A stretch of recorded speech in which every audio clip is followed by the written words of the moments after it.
In addition to being a journalist, I'm a public speaking coach. And I know good one when I hear and I see one. I would like to invite a natural speaker and an amazing public servant, Minister of Economic Inclusion, Minister Younes Sekkouri. Would you please?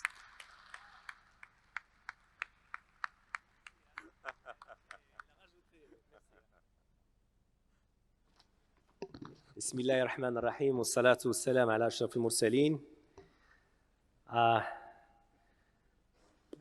Prime Ministers, Mr. Minister, Mr. Chair, dear Mr. Harb, ladies and gentlemen, I'd like first of all to, of course, express once again my honor to address the audience in this on this closing ceremony of the prestigious MEDays on its 16th edition, which is already a big achievement and it deserves your applause once again.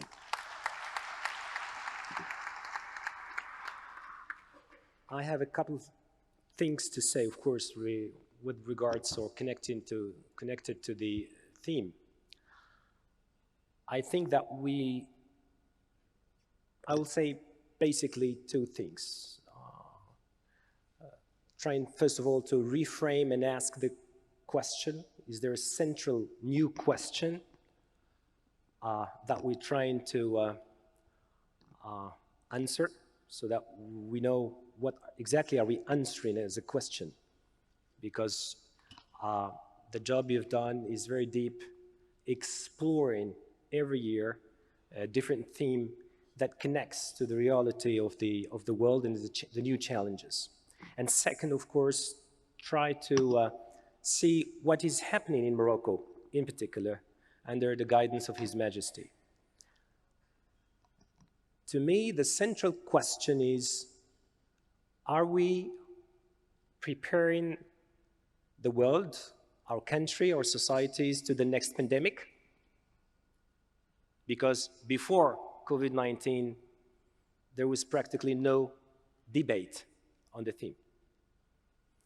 So of course, when we had COVID-19, everyone was asking himself,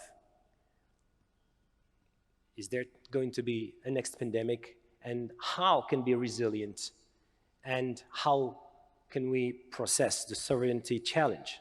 And of course, we've seen all over the world, politicians, public policy makers, reinventing industrial policies, social policies, finance, in order to address these issues in particular. But I think, and I suggest, that we address the question on a different scale, which is, in my opinion, how can we prepare our societies to be more resilient? And what are the new building blocks that we need to build within our internal forces to make sure we can achieve the goal? And of course, as all prime ministers and distinguished guests have just said, and I want to build on that, what is the new central role of cooperation connected to the issue or the challenge? Because unlike what we can think, sovereignty means much more cooperation. Much more cooperation. So I think that we need to revisit three loyalties, traditional loyalties that we have when we frame policies, we make decisions as public servants or as politicians. The first loyalty we need to revisit, in my opinion, is the one that is connected to the way our societies are organized, because you cannot achieve resilience if your society does not step along with you. The problem or the issue or the new trend that we have is a confrontation between two dynamics in our societies for a decade now. We have a first dynamic, a historical one, in which we witnessed societies of order, des sociétés de l'ordre, in which democratic rules are observed, but you need to wait until you get your place or you have your reward or whatever. And the way society was, and still is, organized was to provide the population with the rules, the type of democracy, of representation that makes it possible to get there and to queue society of order. You have local elections, you have national elections, you build elites, and you work on your economic models, etc., etc. But since a couple of years now, not only in the Arab region, but all over the world, we had this new egalitarian societies that are taking or occupying space in which the youngest generations do not accept the rules of the societies of order. So the challenge that we need to address while trying to answer this question is, how can we shift and move, enhance the way our institutions operate, answer the demands of our constituencies, in order to make sure that the answers are not destinated to societies of order. Because the way we distribute the rights, the power, the resources, they still obey, in general, to the rules of the society of order. And I think that wherever we go in the world, unless the country is very rich or over-rich, everyone is facing these kinds of questions, and the design or redesign of our institutions is important, and we need to ask ourselves, how does decentralization, for instance, offer these kind of questions? How does the civil society, or how can civil society contribute into the design of the society of the new generation of societies, instead of solely the public services and the government and the other, let's say, components of government, be it at the central or the local or regional level. Of course, we don't have much time to elaborate, but this is one of the major questions. I think that we still need to use the human ingenuity in order to try to find practical answers. The new development model, triggered by His Majesty, brought to the table this central question. How?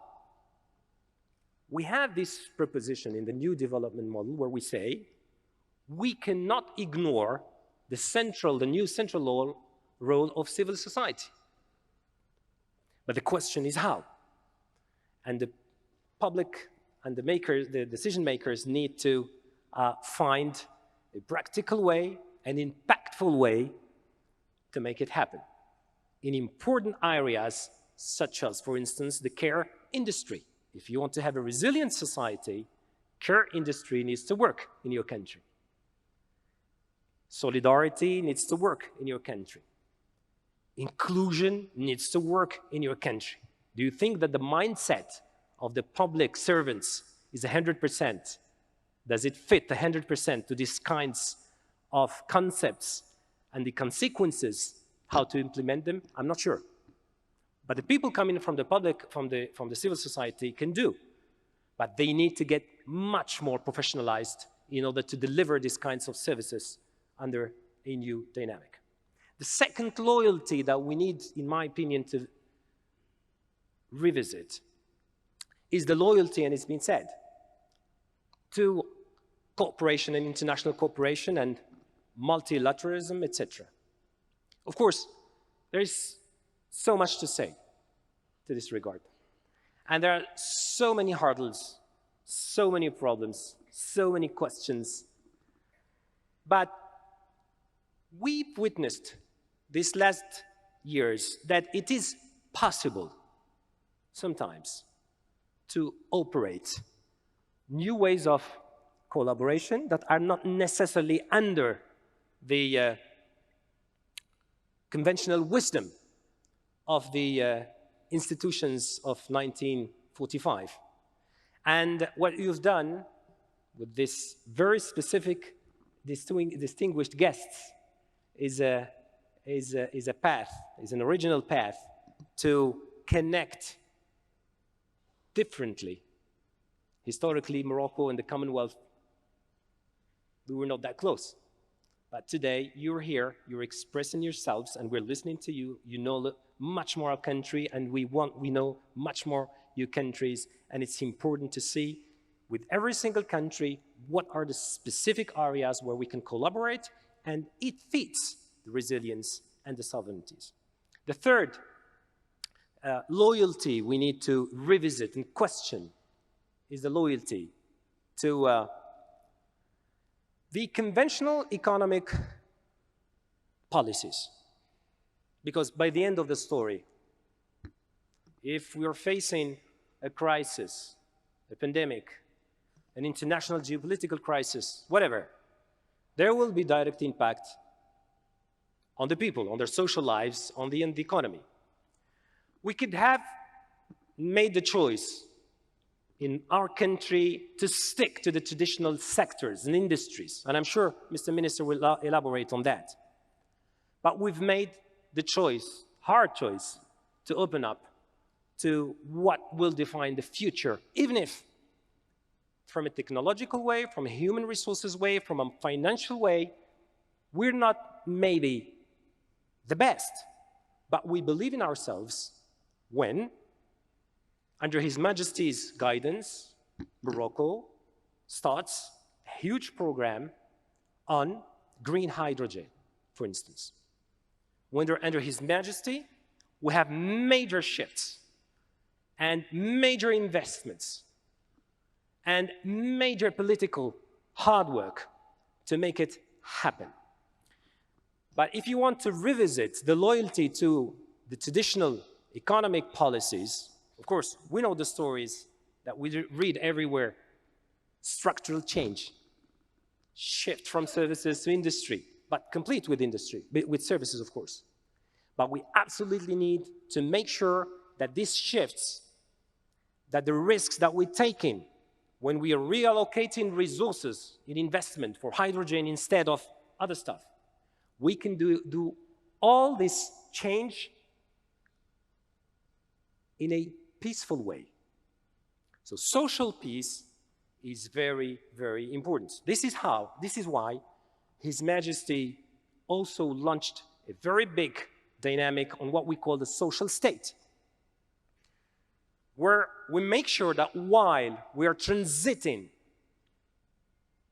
in the energy, in the industry, in the technology, in our social cohesion, we still can live together.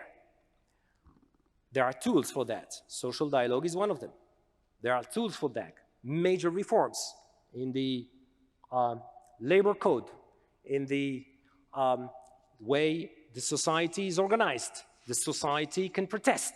The society can express itself. And this is exactly what we're doing in Morocco now. And the end of my speech is to say, can we do all this simultaneously? So, because this requires resources. This requires, of course, financial resources. This requires also political resources. This requires elites. This requires thinkers. This requires investors.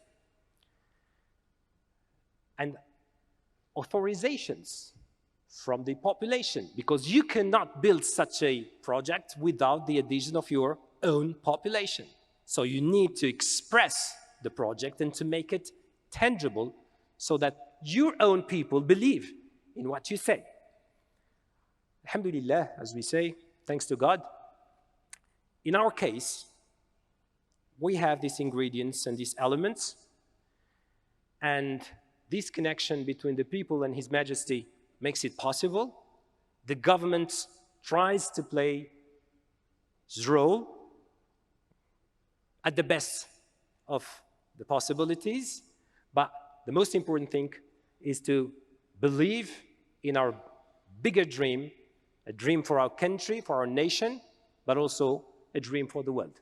Thanks, ladies and gentlemen.